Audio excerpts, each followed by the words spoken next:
Sa mapagpalang araw po sa inyong lahat, nagbabalik po ang Hobby ni Daddy para ulit mag-share ng ating experience-based na karanasan, kaalaman sa pag-aalaga ng iba't ibang uri ng ibon. Bago tayo magsimula, suporta po mga ka-hobby sa pamamagitan ng pag-subscribe. Subscribe na po kayo sa channel natin. I-turn on nyo po ang notification bell at i-follow nyo rin po ako sa Facebook page ng Hobby ni Daddy. Huwag nyo rin pong kalimutang mag-like, mag-comment kung meron po kayong katanungan related sa video natin or sa iba pang topic. At kung naibigan nyo po yung video natin, i-share nyo rin po sa iba kung napupulutan nyo po ng informasyon.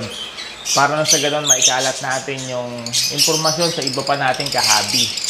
At huwag nyo rin pong skip yung ating mga ads, no? Para po sa tuloy-tuloy natin na upgrade doon sa ating ginagamit sa audio, sa video, presentation, sa vlog sa equipment na ginagamit natin sa pagbablog. Okay, so simulan natin mga ka-hobby yung ating topic para sa araw na to. Para sa video na to ay isa po itong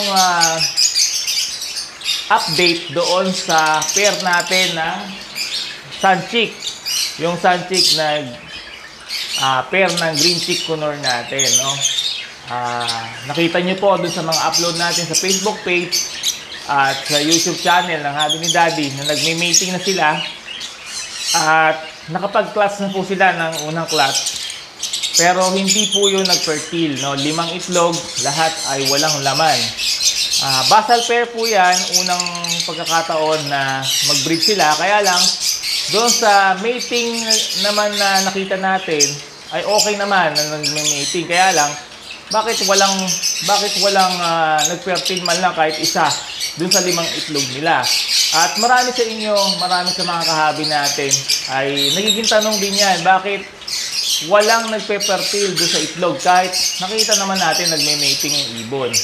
Ngayon po ay ipapakita ko sa inyo yung isa sa posibleng dahilan at solusyon para nang sa ganon ay ma-address natin or solusyonan natin yung problema sa hindi pagpe-fertile ng mga itlog ng mga breeder natin. Applicable po ito na hindi lang sa Green Chick Conure, kundi sa lahat ng uri ng ibon. Mapaparakit man yan, African lovebird na marami nag-aalaga sa inyo, kakatail o iba pang uri ng ibon, kung pwede nyo pong gawin at obserbahan itong content ng video natin para sa araw na to. So, ito pong ating Green Chick Conure ay 5 yung naging unang clutch nila, no? At lahat naman ng sistema natin ginawa natin doon sa ibon na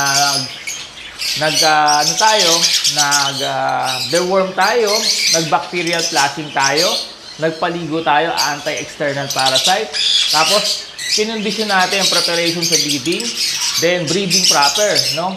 Sinuplayan natin ng fruits and vegetable, ng masusustansyang pagkain, sinuplayan natin ng lahat, no? Sa process na ginagawa natin, binigyan natin ng fertility booster and everything, binigyan natin sa kanya. Pero at the end, walang laman yung itlog, no? Isa sa naging observation ko at maaaring isang malaking factor ay yung kanyang dapuan, no? Yung dapuan nila na ang ginamit kasi natin una na dapuan ay yung bayabas, no? Yung sanga ng bayabas. Wherein yung sanga ng bayabas, alam naman natin matibay yan, pero madulas, no? Kapag nagme-mating ang ibon at dumudulas siya, siyempre ang tendency niyan, yung similya ng male natin hindi papasok sa female. Kaya nang sa ganon, kahit na ilang beses sila nagme-mating, useless. Kasi hindi po mapasok yung similya.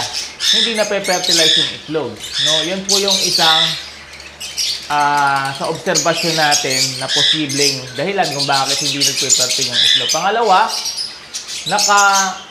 naka-diagonal position, hindi naka-diretso yung ating perch, no? Nakaganon siya, naka-diagonal yung pagkakalagay natin.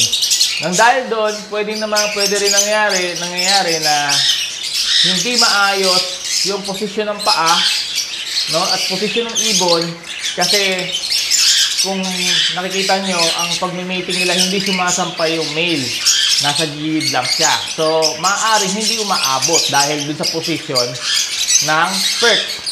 So, yung dalawang factor po na yon, yung pagiging madulas ng perch at yung maling posisyon ng perch ay in-address natin, no?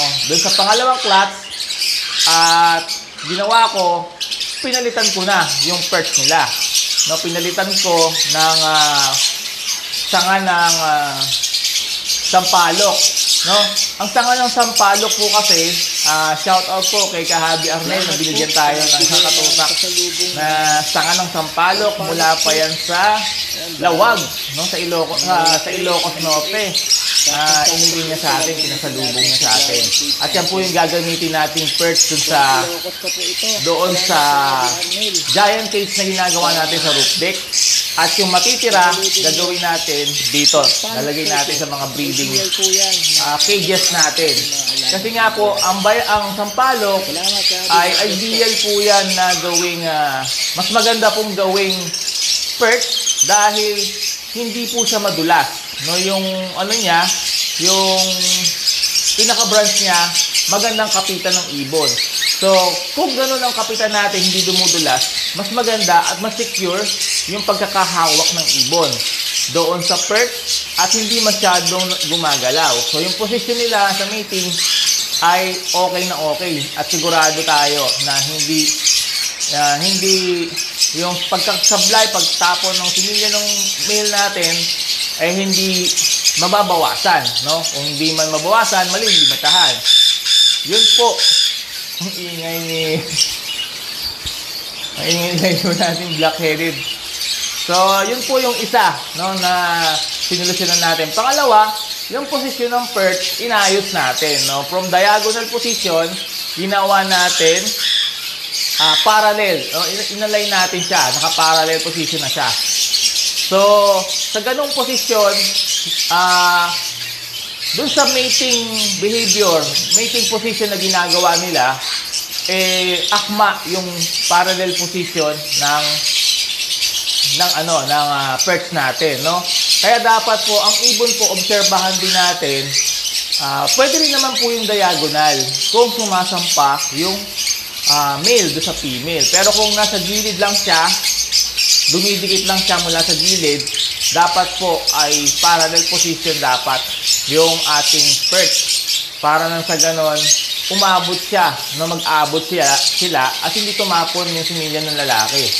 Yun po dapat yung tingnan natin kung bakit hindi nagpe-fertile yung mga itlog ng ating breeder. So, sa pangalawang clutch po nila, pangalawang clutch ay nag-itlog po ng 4 at nakapagsimilya po ng 1, no? Hindi man nagsimilya yung 4, at least meron tayong 1 na nakuha, no? Hindi tayo na 0. At kasi medyo late na rin natin naayos yung perch, no? Bago pa sila nakapag-itlog na rin nung inayos natin Kaya yung mga unang naging itlog hindi nag-fertile. So ngayon sa third clutch ay titingnan natin kung ilan na yun. Sana ay mag-fertile na lahat. At nakapagpapisa na rin tayo dyan ng isang na sunchick, no? Sunchick yung anak. Kasi si sexting po yung pair na yan. Sunchick yung male, tapos yung female natin ay dilute. Ngayon, kapag nag-anak po yan ng sunchick na kamukha ng tatay niya, yun po ay female. Tapos pag nag-anak naman po ng hindi sunchick, yun po ay male. So yung paanak natin ay kamukha ng tatay, puti ang tuka, pineapple po yun. Pineapple dilute. Sunchick yung paanak natin. So sa mga susunod po ay abangan nyo po, i-upload natin yung hand feeding natin sa kanya dahil na early harvest na natin yan para makita nyo po yung paglaki ng anak ng ating pair ng Sanchi at Dilute. Salamat mga kahabi. Sana ay na-inform ko kayo at makatulong ito sa breeding ng inyong mga alagang ibon. Salamat po sa inyong support at panonood. God bless po sa inyong lahat.